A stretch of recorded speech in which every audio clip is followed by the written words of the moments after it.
Good day, and thank you for standing by.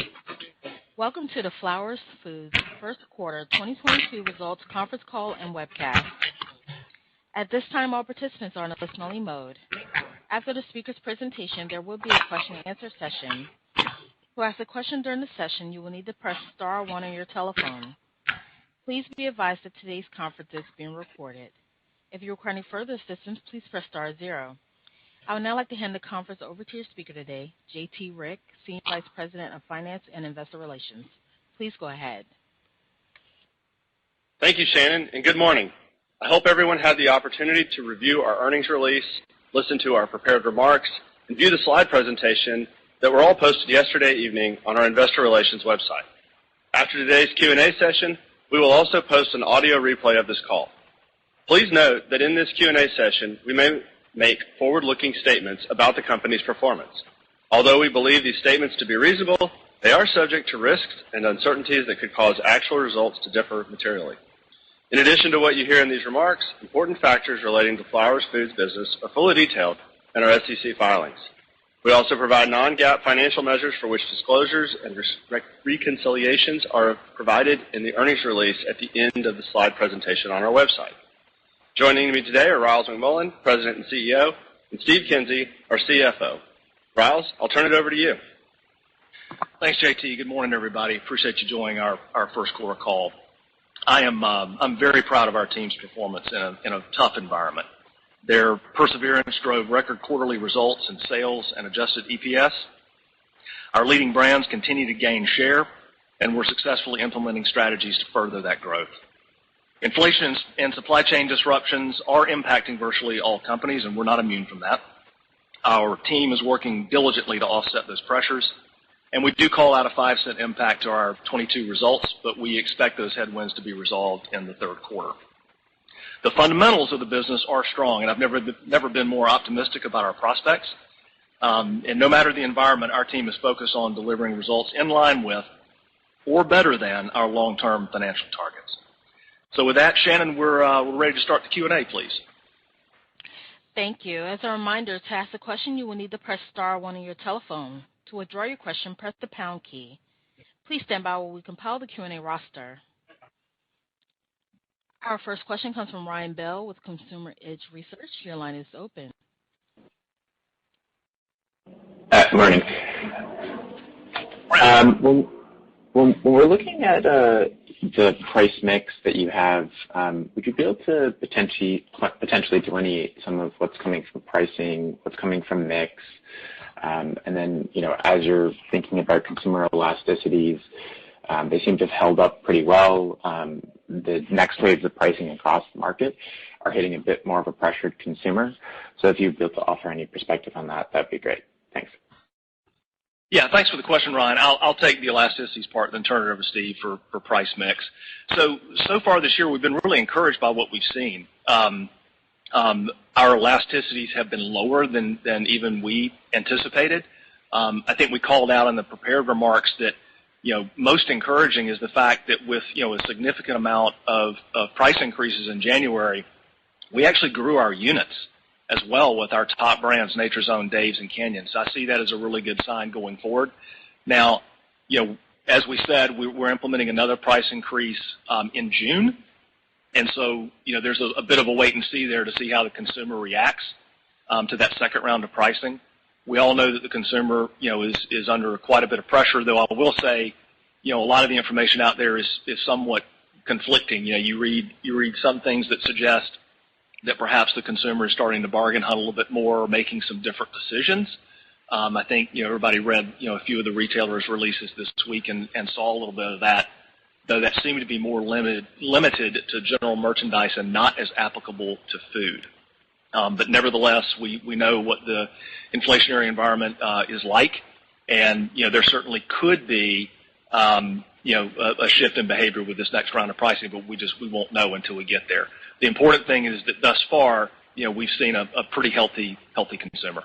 Steve, you want to take price mix? Sure, Ryan. We typically, as you know, don't split price mix in our reporting, but as we said in our prepared comments, the significant majority or vast majority of that increase on the price mix line actually came from pricing. So I think it would be safe to assume that the vast majority is price. Thanks. And then in terms of the EPS guidance coming down a little bit, understandable given all the inflationary pressures, supply chain disruptions, you were talking about the impact falling a little bit more heavily into 2Q versus 3Q. I was wondering if you'd be able to provide any color on that. Yeah, sure, Ryan. The price increase that we're implementing won't be effective until June 6th, but we're already experiencing the higher cost, and we have the packaging disruption that we mentioned. Now, the greater part of the impact is due to the pricing lag, and less due to the packaging effect. But come June 6th, for the remainder of the quarter, we'll have the benefit of that additional pricing. So it's really due to a combination of price lag and the packaging disruption we mentioned. Thanks. And the last one for me, in terms of understanding what kind of incrementality there has been from work from home, is there anything you've done in terms of survey work to understand, how much bigger the breakfast or lunch occasion now is that you can service with respect to your products? Yeah. So what we've witnessed, Ryan, is a shift within the category, and I think we've mentioned this on some prior calls, to specialty buns and roll type products to breakfast. A lot of that driven by work from home, and also a shift to more premium items away from that traditional sort of 20-ounce loaf segment. Though we're still strong there and we're still quite large there, obviously with Nature's Own, we have seen a shift in the category out to those more premium, more differentiated items. And the good news is that has held up, at least so far, even in this challenging environment. Great. Thanks a lot. That's it for me. Thanks, Ryan. Our next question comes from Powers with Deutsche Bank. Your line is open. All right. Thanks. Hey, good morning. So, Riles, following up on the first question, can you just confirm that the new round of pricing has been accepted, across the board? Just to confirm also if your guidance contemplates, a more adverse reaction to that next round of pricing than we may have seen so far. And then I wanted to ask, kind of loop back on, in the wake of Walmart and Target this week, as you kind of alluded to, there's been a ton of focus on not only elevated concerns around eroding demand and elasticity, but kind of embedded in my question is concerns about increasing retailer pushback to further price increases and the prioritization of private label assortment across a number of categories. And against that backdrop, your results, your forward commentary, just kind of stand in opposition to those concerns. So can you just maybe give some perspective on that, and recognizing past trends right up through this first quarter, just give what gives you confidence that you can kind of ride and really double down on that premiumization momentum going forward into what I think increasingly people feel is maybe everyone feels a much more uncertain future. Sure. Steve, thanks for the question.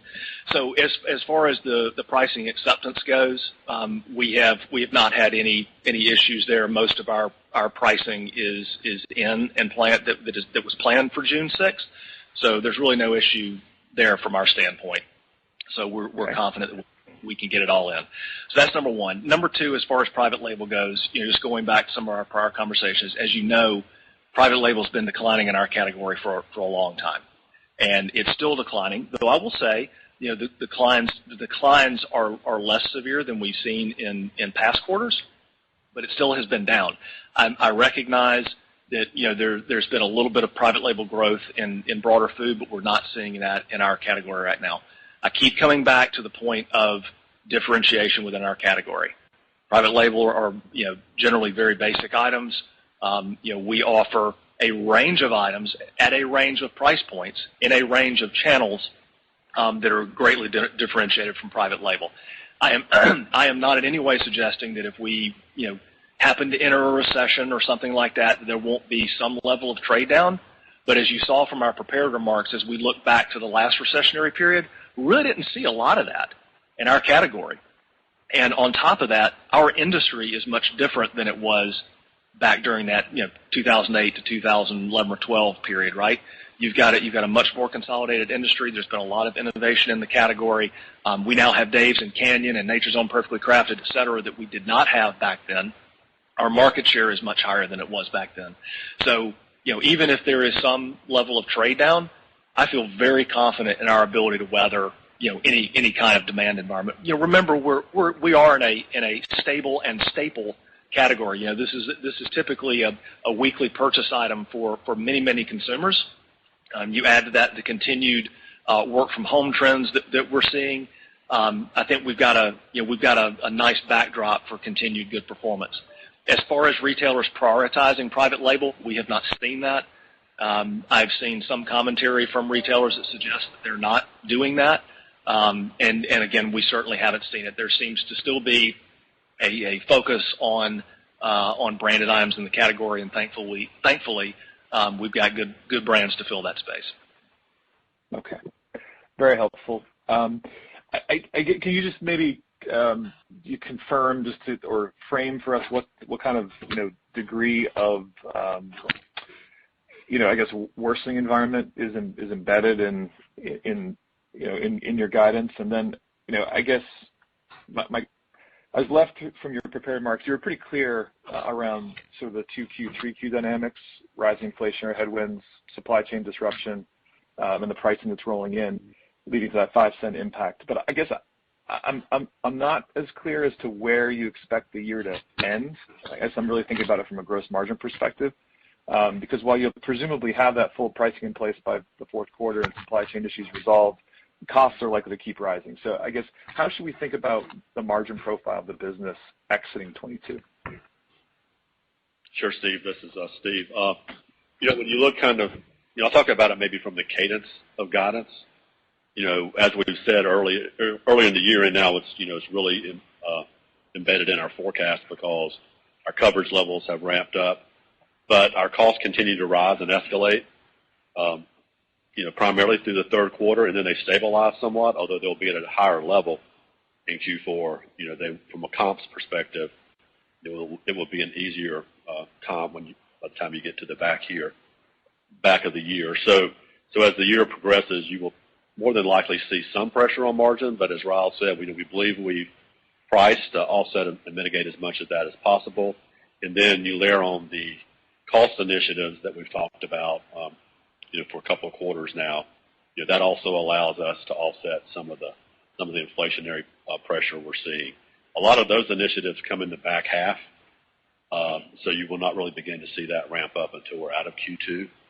And then specifically with the nickel around pricing and packaging, as we said, that should abate somewhat from a packaging perspective as we move into Q3. We feel like we have a good plan in place to mitigate that, and so far, we're seeing that plan in action, and things are beginning to look, somewhat better. So we feel like, we've given ourselves, from a guidance perspective, what we need to work through that issue. So the reality is, this is going to be a full year challenge, kind of all hands on deck. But we do feel like, the way we forecasted, the way we planned, and the way we've thought about kind of elasticities as prices continue to ramp, we have all that built into our guidance. Okay. Thank you very much. I'll pass it on. Thanks. Thanks, Steve. Our next question comes from Mitchell Harrow with Sturdivant & Company. Your line is open. Hey, good morning. Hey, Mitch. So, first on the supply chain issues, I realize you've talked about, plastic bags and things, but what other specific issues are you seeing pressure on or disruptions and creating inefficiencies? Mitch, for us, it's primarily been packaging. We've had a few raw material type issues, but nothing that I would call out as being terribly significant. It's really been on the bags primarily obviously for our bread items, and then a couple items in cake. But again, we're working through that. I have complete confidence that we'll be through it in the third quarter. But hence again the reason we call out the nickel impact. And when with the bags, I mean, is it a situation where your suppliers, there's obviously problems at your suppliers? I mean, is this why are bags short? Yeah, it's sort of a combination of factors, but suffice it to say, there is plenty of inventory, or capacity, I should say, in the system that we've identified and are moving to. So we'll actually be spreading our risk around even more than it was before. So we'll actually come out of this in a much better situation than we went into it. It was a variety of factors that back things up. Can't point to one single one. But again, with the actions that we're taking, we'll be from a supplier diversification standpoint, we'll be in much better shape than we were prior. Okay, and then as we sort of perhaps see the end of inflation pressure, and you've taken all your pricing, and I know we talked, a lot of the questions here are about elasticity, but do you expect, when we get to the other end of this,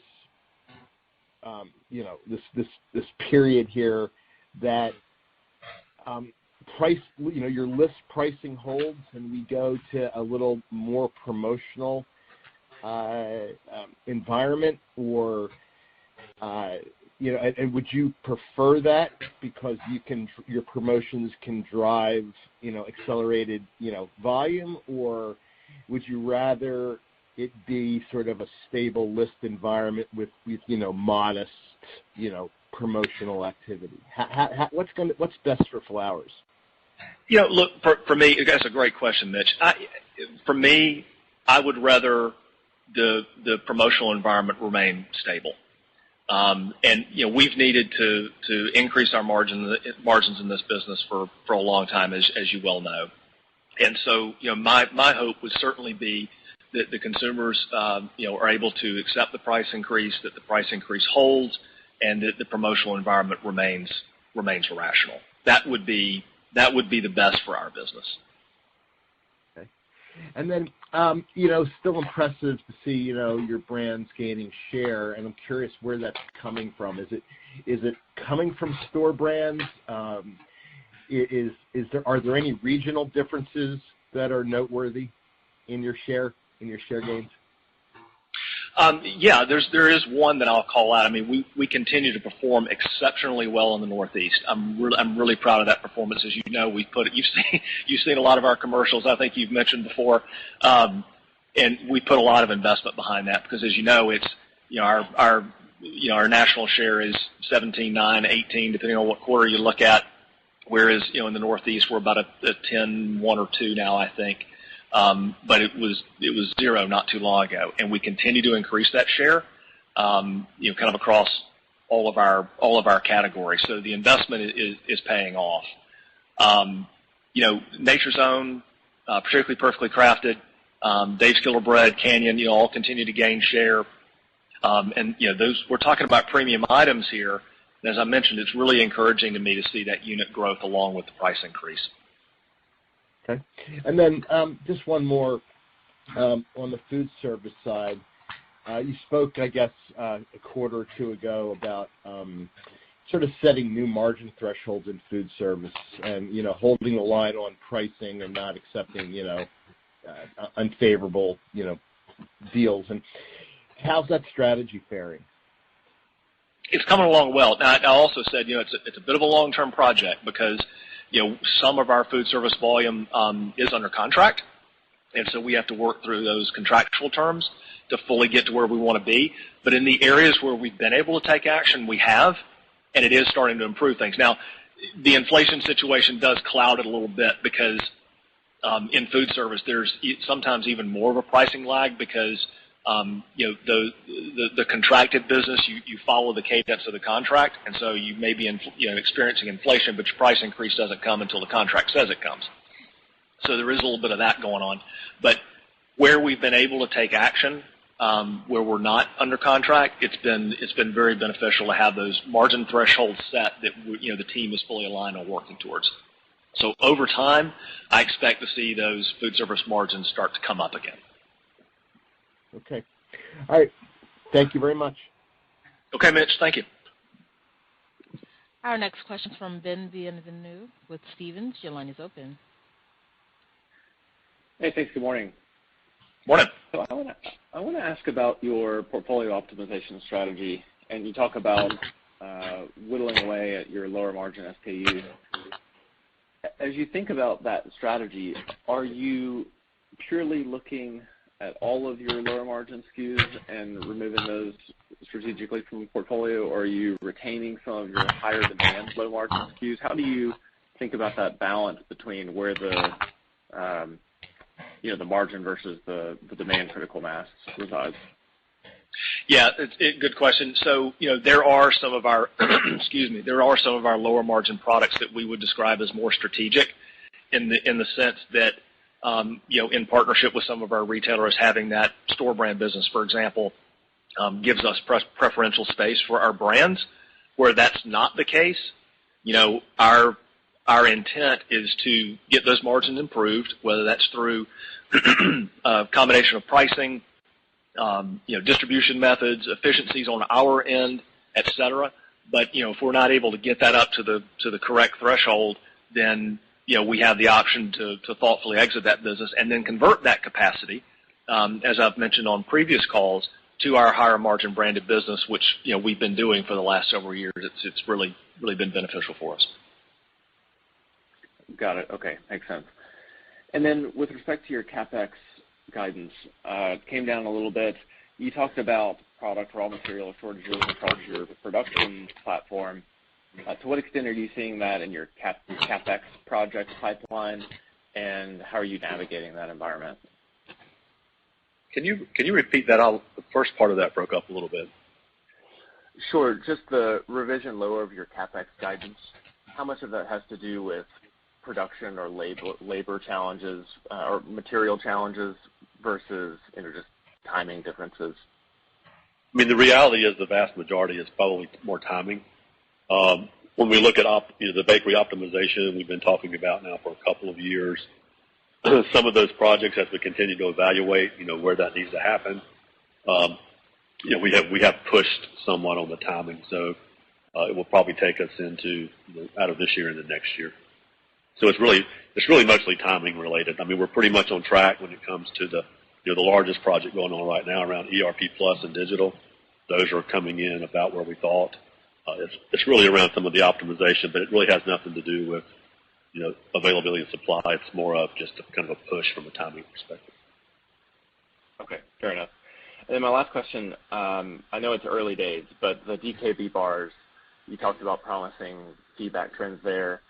Is that mostly a market share gain opportunity, or do you think there's an opportunity for distribution gains into new channels as well, thinking stores or otherwise? Yeah, we absolutely think there's some distribution opportunities there. And look, I was careful to note it's early days, but the results in the test markets were really, really good. And they did exceed our expectations. And it's a wonderful position to be in because it's the rare brand that can move across segments. And Dave's is proving that it can do it, right? It moved out of loaf bread into breakfast, and then breakfast into buns, and now we're jumping into the healthy snacking category. And our retail partners are really excited about it. Consumers are really excited about it. As I mentioned, we've got a pipeline of things coming behind that. So it's early, but it's incumbent upon us to find new revenue streams for this business.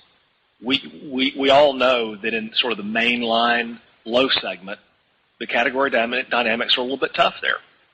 We also know that, as well as DKB and Canyon have performed in their core segments, over time, you got to expect those growth rates are going to start to come down a little bit. And so it's incumbent upon us to identify new revenue streams, and that's what we're doing with these great brands that we have. So I called it out specifically because we are so optimistic about it. Yeah. Okay. Very good. Great. Thanks. Best of luck. Thank you. Our next question comes from Bill Chappell with Truist Securities. Your line is open. Thanks. Good morning. Hey, Bill. Hey, sorry, I got a little bit late on the call, so some of this might have been asked. But in particular, as you're looking across the kind of trade down, if any, would you expect it? I mean, not as it's happening today, but as you kind of look 6 months, 9 months out, would you expect it to go to the opening price point private label, or just be more trade down within your brands? And or do you not do you not expect much at all if we go and come to a greater recession? Yeah, we talked a little bit about this earlier, but I don't mind repeating some of it. If you look back to the last recessionary period, we actually saw not a whole lot of trade down to private label. We've also mentioned in the past that we play across a variety of price points, from private label all the way up to super premium and everything in between, right? You've got private label, you've got Wonder, you've got Nature's Own, you've got Dave's, you've got Canyon. So there's something for everybody there. But if history is a guide, I would not expect a tremendous amount of trade down to private label. I also mentioned, Bill, that the industry is quite different now than it was during that last recessionary period. The industry is more consolidated. Our company is stronger. We have a much stronger market share than we did during that last period, and we've got a much stronger portfolio of brands that are significantly differentiated from private label, and consumers continue to show a preference for those products. So, my outlook would be that while we may see some trade down to private label, that would only be natural, particularly if we entered a recession, for example. I think that Flowers is well positioned to hold up very well in that environment. Got it. And again, this might have been asked, but I guess Walmart yesterday kind of highlighted bread, milk, cheese, other things that they really wanted to keep prices low. I think some people took away the thought that they might start pushing back more on incremental price increases from here. I know you're not going to talk about individual customers, but I mean, do you feel like it's getting going to be tougher to pass off incremental prices with retail? Is your business different just because it's such vendor-managed inventory and scan-based kind of price that it's a little bit different from some other packaged food? Any color there would be great. Yeah, I do think that we're a little bit different, just given the service levels that we provide to the retailer, obviously being DSD. I also think that it helps. I'll mention it again, the strength of the brands. I mean, I don't think you want to be in a position where you've got a number 4 brand right now. And so having a portfolio of number 1 brands certainly does help. I don't know what the retailers will do in the future. What I can tell you is that for our June 6th price increase, there's been no issue there for us. Okay, that helps. And then last one for me, just as I kind of look out at use of cash, since some of the CapEx has been pushed out, is there anything else you can do in terms of, do you pull forward looking at M&A? Do you pull forward other projects? Or is it just, this is the kind of the way CapEx works? It takes a little bit longer, especially on some construction projects in this time. Sure. I mean, the reality is from an overall capital allocation perspective, I'd say really nothing changes in our thought process, with this slight pullback from a capital perspective. Obviously, you've heard Riles talk about M&A. We continue to have a pretty strong pipeline from that perspective. It's just a matter of valuation and timing. So that's always a consideration. And then, as we look at other ways to use our cash, whether it's dividends or stock repurchases, I'd say we're sticking pretty true to our philosophical views there. So I don't anticipate that changing. So really, the pullback from a capital perspective is timing. So it's not like we've eliminated projects. It's more of a shift maybe between years. So I don't think you'll see us do anything dramatically different than what you've seen in the past. Got it. And I'm sorry, one last question. Would you say food service business is kind of back to where it was in 2019, or are we still building back to that? Bill, we're still building back to it. It's improving, but still below pre-pandemic for us. But remember also that some of the disruptions that we had during the quarter would have impacted that volume a little bit too. So it's a mix of both. Got it. Thanks so much. Thank you. Thank you. And I'm currently showing no further questions at this time. I'd like to turn the call back over to Ryals McMillan for closing remarks. Thank you, Shannon. Thank you very much, everybody, for your interest in our company. We look forward to speaking with you again next quarter, and hope everybody has a great weekend. Take care. This concludes today's conference call. Thank you for participating. You may now disconnect.